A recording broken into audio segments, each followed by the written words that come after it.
UAE में ऐलान मोदी यानी कि हेलो मोदी, एक तो ये कारण है चर्चा का, और दूसरा है रीसेंट जो आज टेम्पल का कॉन्स्क्रेशन होना है और उसमें मोदी जी शामिल हैं।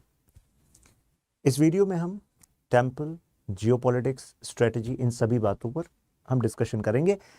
ऐसा क्यों है कि 2014 से अभी तक मोदी जी 6 बार यूएई जा चुके हैं, ऑफिशियल विजिट्स और इंपॉर्टेंट एग्रीमेंट्स बीइंग साइंड। लेकिन 2015 से पहले, मतलब अगर उस रिकॉर्ड को मैं बताऊं, डेटा को, तो 34 सालों में, यानी कि मोदी जी से पहले 1981 में इंदिरा गांधी जी यूएई गई थी। तो कुछ तो कारण होगा कि 2015 के बाद से 6 बार भारत के प्रधानमंत्री यूएई में हैं। तो यानी कि यूएई स्ट्रेटेजिकली इंपॉर्टेंट है इंडिया के लिए, right? So what is this ऐलान मोदी? तो हम सबको पता है किसी देश के साथ अगर अपने संबंधों को मजबूत करना है तो वहां पर जो भारतीय मौजूद हैं वो इन संबंधों को मजबूत करने में काम आते हैं। आप कहेंगे कैसे? जैसे कि यूएस का एग्जांपल ले लीजिए। आप इंडिया यूएस के रिलेशंस को पढ़ते हैं तो वहां भी आप देखते हैं कि ऐसे ही गैप देखा गया था। और 2004-5 से जब हमने रिवाइवल देखा, मतलब स्ट्रेंथनिंग देखी इंडिया यूएस रिलेशनशिप की, तो उसमें इंडियन डायस्पोरा का भी एक बहुत बड़ा रोल था। 123 एग्रीमेंट साइन हुआ था, सिविल न्यूक्लियर एग्रीमेंट।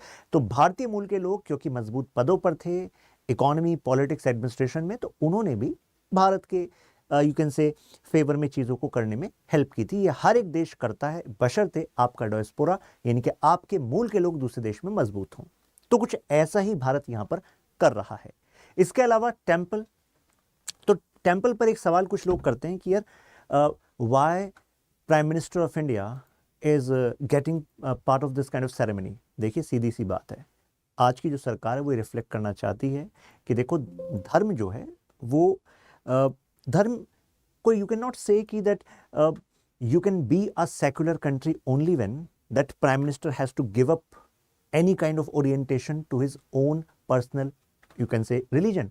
तो कहने का मतलब ये है कि अपने धर्म पर प्राउड करना, इससे सेक्युलरिज्म का कोई लेना देना नहीं है। सेक्युलरिज्म के जो इससे पहले के पैमाने थे, यानी कि पहले के जो तरीके थे, उसको यू कैन से, उसको जो प्रेजेंट गवर्नमेंट है वो काउंटर कर रही है, as in the views of mister Arun Shourie, Pratap Bhanu Mehta. ये कुछ स्कॉलर्स हैं जो कहते हैं कि इससे पहले सेकुलरिज्म का मायना कुछ ऐसा रखा गया था कि अगर जो आज की सरकार है, क्योंकि अगर मेजॉरिटी में, मान लीजिए संख्या में अगर हिंदूज यहाँ पर ज़्यादा हैं इंडिया में, तो अगर कोई रिलीजन को ऑफिशियली, यू कैन से, एम्ब्रेस कर रहा है, तो उसको माना जाता था कि अच्छा यार, ये तो यानी कि जरूरी है कि ये हार्मनी के खिलाफ होगा। लेकिन भारत सरकार अभी प्रेजेंटली इसी को काउंटर कर रही है। उनका कहना है कि यार, हमारा तो आइडिया वसुधैव कुटुंबकम है, G20 में भी हमने यही कहा, और अभी जो ऐलान मोदी है इसमें भी मोटो यही है। अब इस वीडियो में हमें जानना ये है कि पहले तो ये अभी जो ये टेम्पल है इसके बारे में कुछ ब्रीफ, और उसके बाद इंडिया यूएई के रिलेशन के डायमेंशंस, स्ट्रेटेजिक इंपॉर्टेंस, क्या चल रहा है और ऐसा क्यों है 6 बार विजिट, राइट? तो अभी जो टेम्पल बनाया, क्या भारत सरकार ने बनाया? नहीं, BAPS। आपने सुना होगा, जैसे दिल्ली में आप आए तो अक्षरधाम मंदिर शायद आप गए हों, राइट? सुना होगा, जैसे ब्रिटिश PM ऋषि सुनाक भी अक्षरधाम मंदिर गए। तो अक्षरधाम किसने बनाया? स्वामीनारायण संस्था, BAPS, स्वामीनारायण संस्था। तो उन्होंने ही ये टेम्पल बनाया। ऐसे दुनिया भर में जहाँ जहाँ हिंदू रहते हैं, जैसे चाहे ऑस्ट्रेलिया हो, UK हो, US हो, तो वहाँ पर 40 ऐसे टेम्पल्स इसी संस्था ने बनाए हैं। तो इस संस्था ने ये टेम्पल यहाँ पर बनाया है, करीब 27 एकड़ में बना है ये टेम्पल। और इसमें जो सैंडस्टोन है, यानी कि जो आप पत्थर देख रहे हैं पिंक, तो वो राजस्थान से गया है।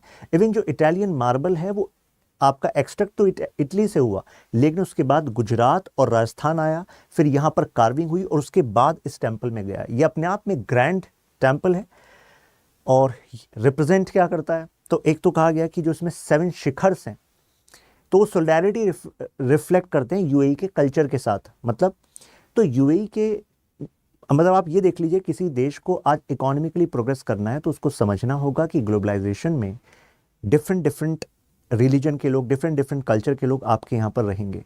तो ऐसे में tolerance and coexistence should be the strategy. It's a strategy as well, it is not just a value. तो इसी वजह से जो यूएई के शेख हैं, तो उनने 13.5 एकड़ जमीन इस वाले टेम्पल में BAPS को दी है, ऐसा BAPS के ऑफिशियल स्पोक्स पर्सन का कहना है। और इसमें जो 7 शिखर्स हैं, कहा गया है जो 7 एमिरात्स हैं यूएई की, उनको भी रिप्रेजेंट करते हैं। तो ये बेसिक फैक्ट हो गए। करीब 700 करोड़ के आसपास इसमें लागत लगी है, 27 एकड़, ये उसका बनने के समय की बात है। नाउ इंडिया यूएई के ट्रेड पर, रशिया यूक्रेन में क्राइसिस, और इसकी वजह से यूएई को पता है कि उसकी जो फूड की सप्लाई है वो डिसरप्ट हो सकती है। ऐसा ही कुछ उसने नदर्न जो आपका अफ्रीका है वहां पर देखा। तो यूएई को इंडिया की जरूरत है फूड सिक्योरिटी के लिए प्लस इन्वेस्टमेंट अपॉर्चुनिटीज के लिए। इंडिया को यूएई की क्यों जरूरत है भाई? इंडिया को अगर northern Africa plus middle east में अपने ट्रेड को एक्सपेंड करना है तो UAE is like a transshipment hub. इसी वजह से शायद कुछ टाइम पहले आपने सुना होगा CEPA, comprehensive economic and partnership agreement. तो यानी कि जो 6 विजिट है ना, उसका एक बड़ा कारण है कि एक बहुत बड़ी इकोनॉमिक अपॉर्चुनिटी है यूएई, राइट। यहां पर आप ट्रेड में जंप देख रहे हैं 44.5%, लेकिन अगर आप इंपोर्ट एक्सपोर्ट को कंपेयर करोगे तो हमारी जो एक्सपोर्ट की ग्रोथ है वो अभी 7% है अगर 2018-19 की बात करें ईयर ऑन ईयर, और यहां पर 37% ग्रोथ है, यानी कि यूएई हमारे देश में ज्यादा बेच पा रहा है। इसी वजह से अब जो सेपा है उसको मेटलाइज करना जरूरी है, अब उससे रिजल्ट आना जरूरी है। प्लस हम दोनों का एग्रीमेंट है कि भाई अपनी लोकल करेंसीज में हम ट्रेड कर सकते हैं, यानी कि डिपेंडेंस ऑन डॉलर कम होगा, right. Under water actually rail link का प्रपोजल 2018 में साइन हुआ था। आप कहेंगे मतलब क्या है? अभी जैसे G20 के दौरान आपने सुना होगा आईमेक चर्चा में था, यानी कि India middle east European economic corridor, ये वाला कॉरिडोर। लेकिन इसके अलावा यूएई से लेकर इंडिया वेस्टर्न बॉर्डर तक यहां पर एक अंडर वाटर रेल का भी प्रोजेक्ट है 2018 के प्रपोजल में, तो उस पर भी काम अभी होना है। प्लस ये है यूएई यहां पर इंपॉर्टेंट होगा स्पेस एक्सप्लोरेशन में। एक आपका ये आर्टिफिशियल सैटेलाइट है नाइफ 1, तो एक्चुअली ये यूएई की सैटेलाइट, लेकिन लॉन्च कहां से? सतीश धवन स्पेस सेंटर से। तो यानी कि यूएई की जो स्पेस एजेंसी और इंडिया की स्पेस एजेंसी है वो तो कोलैबोरेट कर ही रही है ऑन डिफरेंट सैटेलाइट लॉन्चेस। इसके अलावा जो यूएई का कोर मिशन जो रेड प्लैनेट यानी कि मार्स मिशन है, तो मार्स मिशन में वो हमारे साथ कोऑर्डिनेट कर रहे हैं। सिक्योरिटी रिलेशन, 3 चीजें आपके factual match the following kind of question भी आ जाते हैं, जैसे कि military exercise, naval exercise, air force की एक्सरसाइज, इनके नाम, राइट। तो ध्यान रखिएगा डेजर्ट ईगल, अगर ईगल की बात होगी तो जाहिर सी बात है एयरफोर्स की बात होगी। तो यानी कि इंडियन एयरफोर्स और यूएस की एयरफोर्स के बीच में जो एयरफोर्स एक्सरसाइज है उसका डेजर्ट ईगल नाम है, ये हमने इनिशिएट की। साथ में गल्फ स्टार 1, तो ये नेवी से कनेक्टेड है, यानी कि मैरिटाइम सिक्योरिटी। भाई अगर आपस में ट्रेड को सिक्योर करना है तो इस एरिया में आपस में कोऑर्डिनेशन भी करना पड़ेगा सिक्योरिटी के लिए, नहीं तो पायरेसी, राइट, पायरेट्स आ जाते हैं। नाउ काउंटर टेररिज्म ऑपरेशन में 2020 में पता लगा कि यूएई के साथ कोऑर्डिनेट करके हमने दिल्ली में एक संभावित अटैक को क्वैश किया था, यानी कि आतंकवादी संगठन जिसमें खालिस्तानी और हिजबुल मुजाहिदीन दोनों के आतंकवादी शामिल पाए गए थे। तो ऐसे में यूएई की अथॉरिटी के साथ इंटेलिजेंस और एक्शन में हमें कोऑर्डिनेशन में हेल्प मिली थी। सो यानी कि यार काउंटर टेररिज्म में भी काम आता है। डेजर्ट साइक्लोन, जब मिलिट्री एक्सरसाइज की बात करेंगे तो यानी कि मिलिट्री की बात करेंगे डेजर्ट साइक्लोन, एयरफोर्स की बात करेंगे डेजर्ट ईगल, और गल्फ स्टार 1 जब नेवल मैरिटाइम की बात करेंगे। अब मोदी जी बार बार क्यों जा रहे हैं और क्या रीजन है, स्ट्रेटजी क्या है मिडिल ईस्ट की? तो ये डेटा मैंने आपको बताया लास्ट 1981 में इंदिरा गांधी जी गई थी, और फिर 2015 में मोदी जी, और उसके बाद से हमारे प्रधानमंत्री वहां पर जा रहे हैं। क्या हो रहा है वहां पर? एक तो एनर्जी कोऑपरेशन और फूड सिक्योरिटी। मैंने आपको क्या कहा कि रशिया यूक्रेन क्राइसिस, फिर मिडिल ईस्ट का क्राइसिस, तो यूएई की इकोनॉमी का एक कोर कंपोनेंट क्या है? Energy supply. तो हमें एनर्जी चाहिए क्योंकि हमें मैन्युफैक्चरिंग को बूस्ट करना है, अपनी इकोनॉमी को बूस्ट करना है। उनको क्या चाहिए? Food security. We have the food security, right. तो ट्रेडिशनली यूएई की जो सप्लाईज हैं वो वेस्ट एशिया यानी कि मिडिल ईस्ट के अदर पार्ट्स या अफ्रीका से आती थी, लेकिन अभी उसमें भी डिसरप्शन पाया गया। तो ऐसे में इंडिया यूएई के लिए और ज्यादा इंपॉर्टेंट हो जाता है, फूड सिक्योरिटी इसमें एक रोल अदा करती है। ये एडनॉक है, एडनॉक अभी आगे भी इस वीडियो में चर्चा में आएगा। COP28 से कनेक्टेड जो इंडिया का स्टैंड शो करता है इन सोलिडारिटी विद यूएई, यानी कि यूएई के साथ। एडनॉक यानी कि Abu Dhabi national oil company और इंडियन ऑयल ने एक लॉन्ग टर्म 14 साल का कॉन्ट्रैक्ट साइन किया विद रिस्पेक्ट टू LNG। ये अपने आप में लॉन्ग टर्म पहला कॉन्ट्रैक्ट है लिक्विफाइड नेचुरल गैस का। फूड सिक्योरिटी, अब ये सिग्निफिकेंट एस्पेक्ट है इंडिया यूएई के रिलेशनशिप का। लेकिन इसके अलावा जो मैं स्ट्रेटजी वाली पॉइंट बता रहा था वो है I2U2। देखिए हम इतने समय से इंडो पैसिफिक की बात कर रहे हैं। We want that Indo Pacific region should be secure. We want that Indo Pacific region में चाइना हमारे इंटरेस्ट को काउंटर ना करे। लेकिन चाइना का फोकस जो है मिडिल ईस्ट की तरफ हो गया है।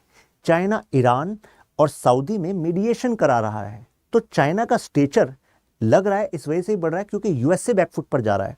तो ऐसे में इसको कहा जा रहा है कि एक तरीके से समझ लीजिए मिडिल ईस्ट की क्वाड है ये, I2U2, India, Israel, US and UAE. UAE और यूएस दोनों स्ट्रेटेजिक रिलेशनशिप में है।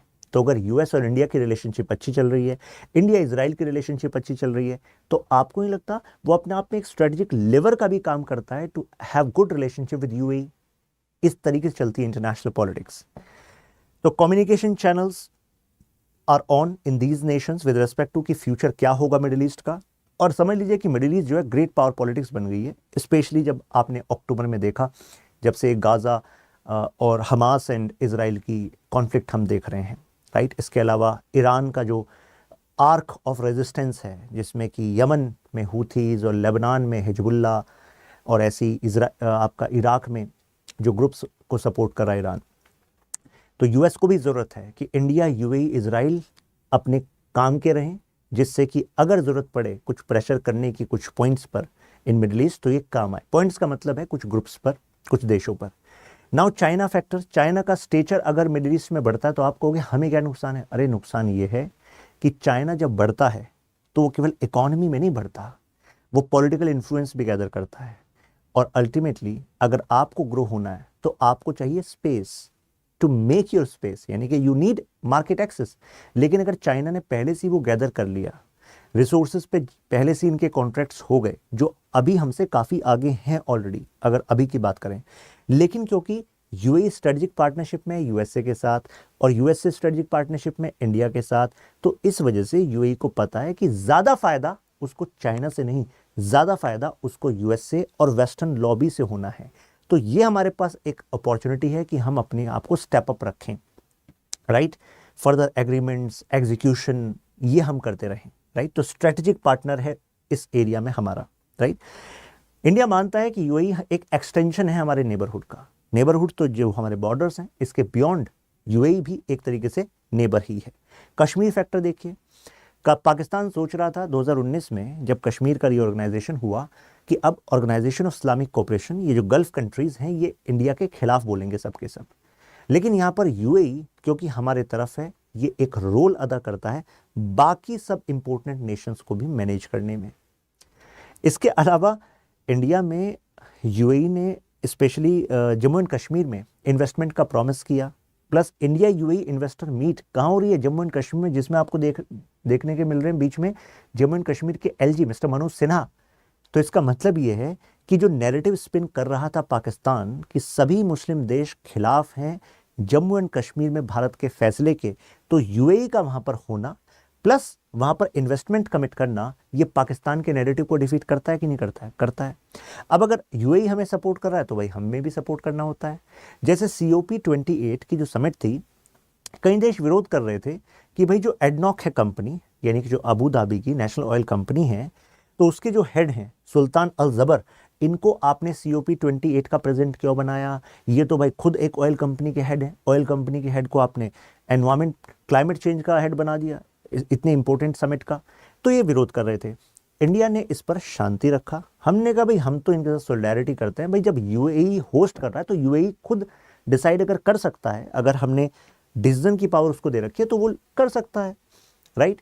तो कहने का मतलब है वी शोड सोलिडारिटी। इसका रीज़न क्या? हमारा रेशनल ये था कि भाई अगर ऑयल कंपनीज, फॉसिल फ्यूल वाली कंपनी, अगर ये मेजर पोल्यूटर रही हैं, तो अब जो नेक्स्ट एक्शन प्लान होना चाहिए तो इनका की रोल तो उसमें ज़रूरी है, so that we can actually strategize accordingly with sustainability. हम इस पक्ष को भी तो देखें, राइट, कि क्यों वो सेपरेट लॉबी कर रहे हैं, उनको यहाँ पर भी अपनी बात रखने और उसके हिसाब से अब उन्हें भी कैसे ट्वीक करनी चाहिए अपनी स्ट्रेटजी, उस पर बाकी सब देश यहाँ पर भी प्रेशर बना सकते हैं। प्लस 2019 में पीएम मोदी जी ने ऑनर किया इन्हीं को, जो सुल्तान अहमद अल जबर हैं, outstanding contribution for global energy industry. आपको याद ही आ रहा होगा, इंडियन ऑयल कंपनी ने भी 14 साल का LNG कॉन्ट्रैक्ट किया है, राइट। तो इंडिया की एनर्जी सिक्योरिटी के लिए इंपॉर्टेंट है कि नहीं ये पर्सन है। रिलीजियस कनेक्ट, अब एक बात मैंने आपको बताई थी, दुनिया जिस तरीके से बदल रही है आपको उस तरीके से एकोमोडेट करना पड़ता है। तो यूएई भले ही मुस्लिम नेशन है, लेकिन वहाँ पर उसको पता है कि उसकी इकोनॉमी को चलाने के लिए मेजरली हैं कौन वहाँ पर? वो तो बाहर से आए हुए लोग हैं। जैसे इंडिया से करीब 3 मिलियन पॉपुलेशन वहाँ पर बताई जाती है, 30 लाख से ज़्यादा। तो भारत को यूनिलैटरल ट्रांसफ़र भी मिलता है, वो तो फ़ायदा होता है, लेकिन इनकी इकॉनमी को चलाने के लिए भी तो बाहर के लोग ज़रूरी हैं, राइट। इन्वेस्टमेंट भी ज़रूरी है, लेबर भी ज़रूरी है, एक्सपर्ट भी ज़रूरी है। तो ऐसे में इनको इंक्लूसिव होना होगा कि नहीं होना होगा, अलग अलग धर्मों को स्पेस देना होगा कि नहीं देना होगा। तो जैसे आज हमने टेम्पल की बात कर रहे थे, तो ऐसे ही वहाँ पर गुरुद्वारा, अदर जो रिलीजन है वो भी अपने रिलीजियस प्लेसेस को बना सकते हैं। ऐसी एकोमोडेटिंग स्पिरिट ये रखता है, जिससे कि वहाँ पर जो एक्सपर्ट्स आ रहे हैं वो ये माने कि यार यूएई अपना सेकंड होम ही है। आप में से कई लोगों ने सुना होगा, कई लोग दुबई को प्रेफर कर रहे हैं कि यार दुबई इन्वेस्टमेंट डेस्टिनेशन ही नहीं, दुबई रहने के लिए भी सही है, फ्यूचर में हम जा सकते हैं, आसान कर दिया है दुबई ने, गोल्डन वीज़ा, आप इतना इन्वेस्टमेंट लाइए, गोल्डन वीज़ा ले लीजिए, प्रॉपर्टी खरीदिए, रहिए, राइट। तो इसी वजह से गुरुद्वारा, चर्चेज, मॉस्क हमें सब दिख रहे हैं, ये अपने आप में यूएई की स्ट्रेटजी है।